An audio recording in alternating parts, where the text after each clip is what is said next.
On this episode of You SaddleBrooke, we're going to take a look at our theater manager, Darby.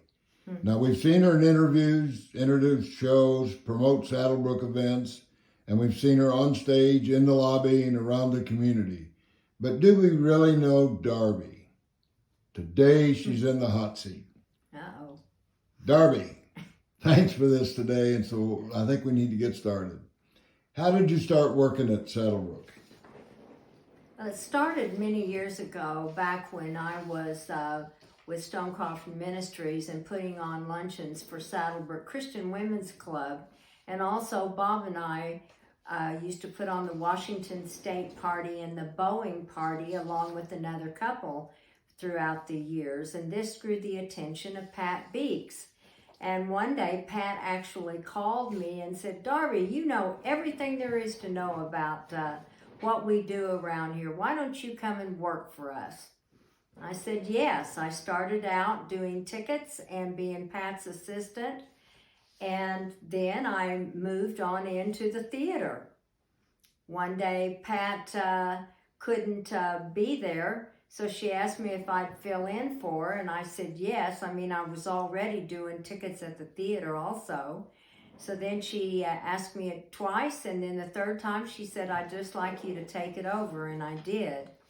Because I've gotten to know everything there is about the SaddleBrooke system and also about Pat's system.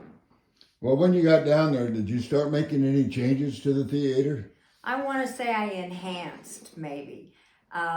First of all, getting to know Pat, what she would do would be go down, introduce the shows, and then leave. And I found that that's impossible. You just can't leave. You got to stay there. So, of course, that was the first thing I did, is I said, I got to stay the entire show. I started taking my introduction from the floor to the stage. And then I looked at the attire and I said, I need to make some changes in the way we look. First with my attire, and then working with our staff, sound team, lighting crew, and our ushers.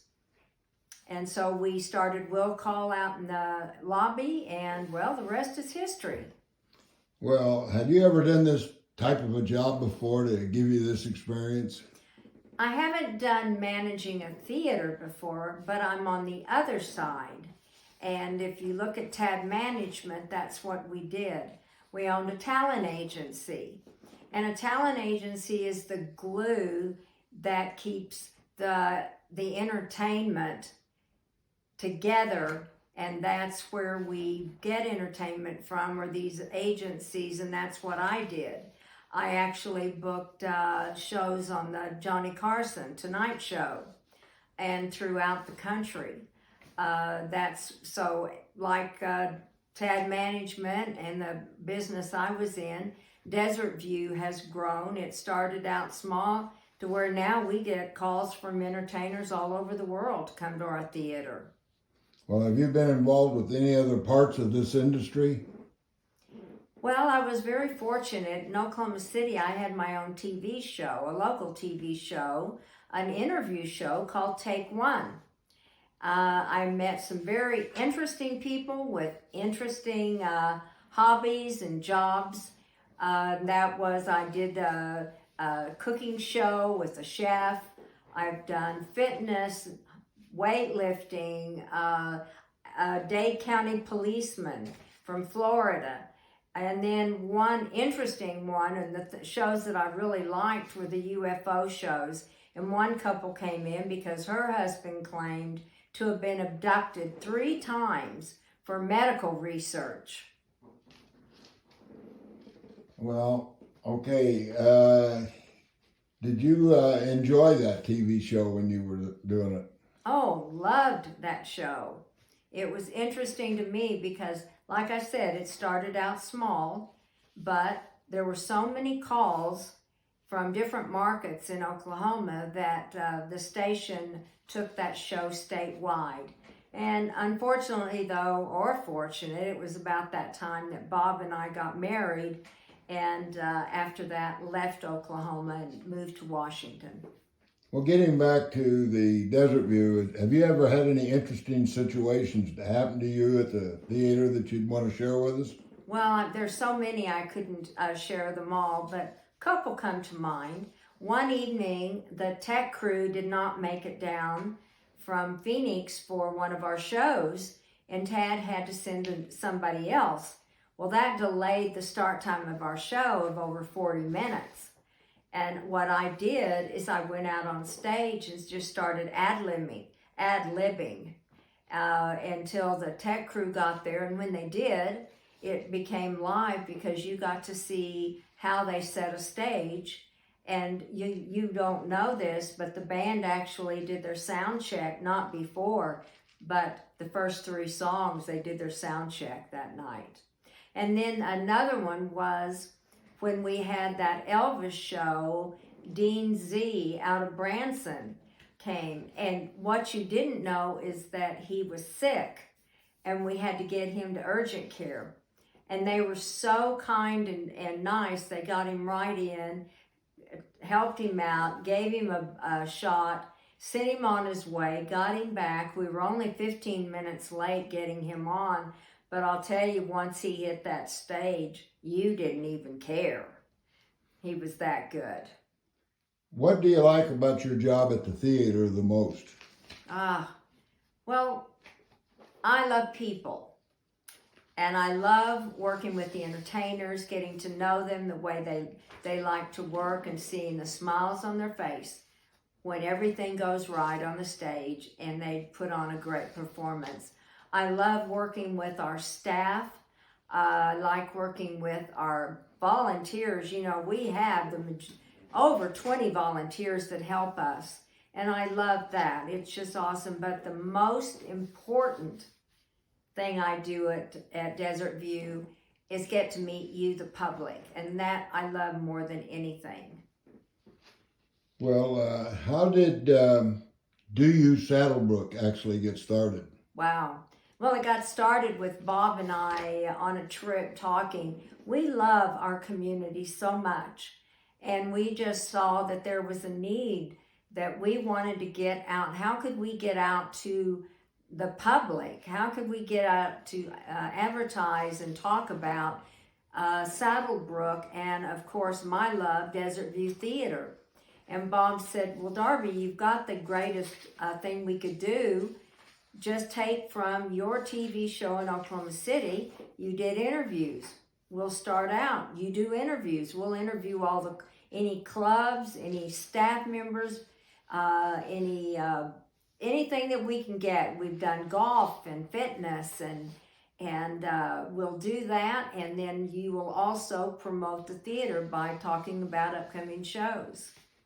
Well, do you enjoy Do You SaddleBrooke? Yeah, I mean I love, because I get to meet everybody that lives in this community in one way or another.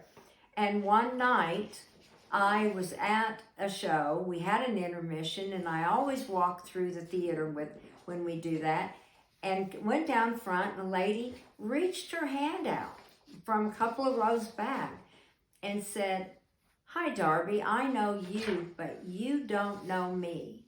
My husband and I have been looking for several years to find a place we would like to retire to and call home. And I stumbled on Do You SaddleBrooke on the SaddleBrooke website.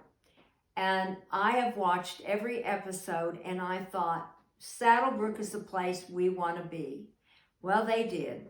They came here, they built a home, and I actually ran into her this last week, and it just warmed my heart to know that she is so happy that they did what they did, and they're in SaddleBrooke now. That's exactly what I want Do You SaddleBrooke to do. And her name is June Wilkins. Well, this has been great. Anytime I can get out here and talk about Desert View Theater and this wonderful community, I enjoy it so much. But right now it's time for me to do what I do best, and that's get on and advertise these upcoming shows. We have 3 fantastic shows coming to Desert View this September, and all 3 are within a week. We didn't intentionally schedule them this way. We decided these were the shows we wanted, and this was when we could schedule them. First is internationally famous Rebel. Will be on our stage Wednesday night, September 20th. This is not a tribute band, but a classic rock sensation who plays classic rock, and all songs will be from years everyone will remember. These guys have played on X Factor TV, Vegas Strip, and to audience of millions. Second show is Tucson Pops Orchestra, who will be on our stage Saturday, September 23rd. These fabulous orchestra musicians, under the direction of Maestro Chris Dodge, will entertain us with guests Mindy Ronstadt and Ballet Tucson. Ballet Tucson will be here for the first time at Desert View Theater and dance 3 pieces. Sit back and pretend you're in a field under the stars. Last but not least, this September will be Good Vibrations, which is a tribute to those sand and surf guys we grew up with in the 60s, the Beach Boys. They grace our stage on Thursday, September 28th. Remember those teenage crushes you had, and all of those sock hops you went to, and those good-looking lads from California will come up in your memory bank. We will be able to relate to their songs, and like I said earlier, or I guess I didn't say it earlier, don't forget your tapping shoes. October brings more good shows to Desert View. They just keep on coming. October, we have 3 more great shows. Sasso season begins on Saturday, October 7th, with Maestro Linus Lerner conducting Roses Are Red, Violets Are Blue. Peter Boyer's Rhapsody is Red, White, and Blue too. Featured guest for this evening is Jeffrey Beigel, pianist. Saturday, October 14th, finds Voyager on our stage as a tribute to Journey, one of the most popular, high-energy, exciting shows that we will have on our stage. Voyager provides today's most entertaining and accurate Journey experience. Saturday, October 28th. Just imagine a rock and roll tribute show so realistic, it will overwhelm your senses of sight and sound. Elevation is that band, and U2, its inspiration. Remember New Year's Day, With or Without You, Beautiful Day, and many more. I just know you will thoroughly enjoy all these concerts. All shows start at 7:30, and I can't wait to see all of you there. So, good night. Enjoy. See you back here September 20th. Bye-bye.